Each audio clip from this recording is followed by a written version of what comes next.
Welcome back, everyone, to the first episode of Season 5 of the Truth and Freedom podcast, where awakening begins with asking the question most people are afraid to ask. I'm your host, Dr. Dan Emzelag, and this is not just another podcast.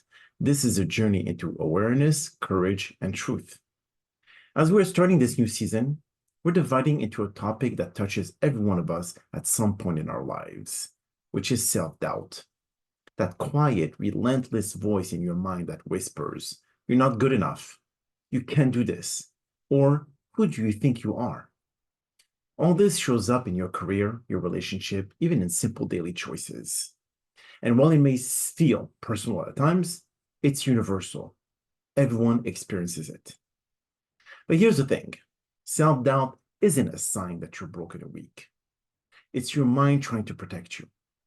It's an overactive warning system designed to keep you safe from perceived failure, embarrassment, or risk.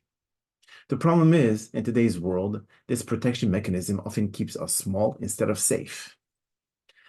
Self-doubt works like a mental loop, replaying past failures, imagine worst-case scenarios, and comparison with others.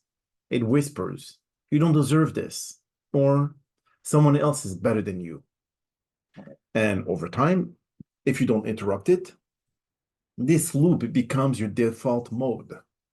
It shapes how you see yourself, the opportunities you pursue, and even how you define success. It often masquerades as caution, telling you to pause or think carefully. And yes, in moderation, it can serve a purpose. But when it becomes chronic, it stops being protective and starts being limiting. It starts the difference between mindful awareness and mental imprisonment. So how do you break free of all that? The first step is self-awareness. You can't change a pattern you don't see. Notice the moment when self-doubt shows up. What triggers it? Is it a person, situation, or comparison? Begin to ask yourself, whose voice is this really? Often, we're repeating words we heard as children, cultural messages we absorbed, or internalized criticism from past experiences. Once you recognize the voice, the next step is questioning it. Instead of blindly accepting it, challenge it. Ask yourself, is this really true? Or something like, what evidence do I have that I can't handle this? Each small interruption weakens the automatic power of self-doubt.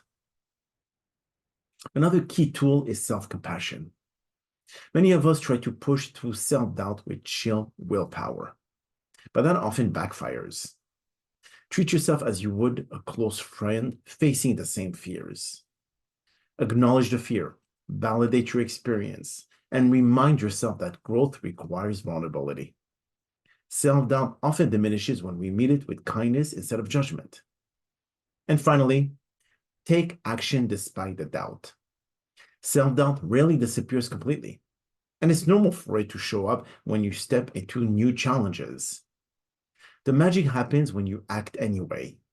Each step forward, each risk taken, rewrites the story your mind has been telling you about what you can or cannot do.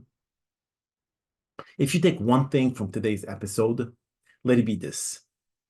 Self-doubt is not your enemy. It's a signal, not a verdict. Awareness, questioning, self-compassion, and deliberate action are the keys to breaking free from its chains. When you start applying these tools, you'll notice something remarkable.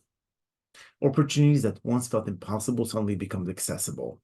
Your confidence grows, and you begin to live with more courage and freedom. Remember this. The journey isn't about erasing self-doubt completely.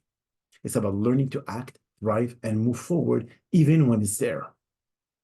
You have the power to interrupt old patterns and create new narrative about yourself, one rooted in truth, possibility, and freedom. So that is all for today's episode, and we hope to have joined us for our next one. We will keep uploading new content on our channel on a weekly basis.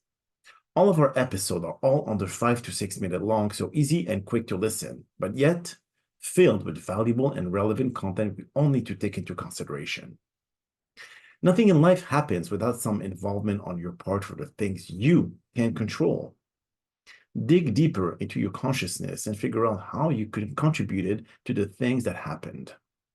Life is not solely pure coincidences, as our actions and decisions are directly correlated to results that we see and experience. Until then, my friends, stay curious, stay awake, and stay free. And remember, freedom begins the moment you refuse to let self-doubt define your path.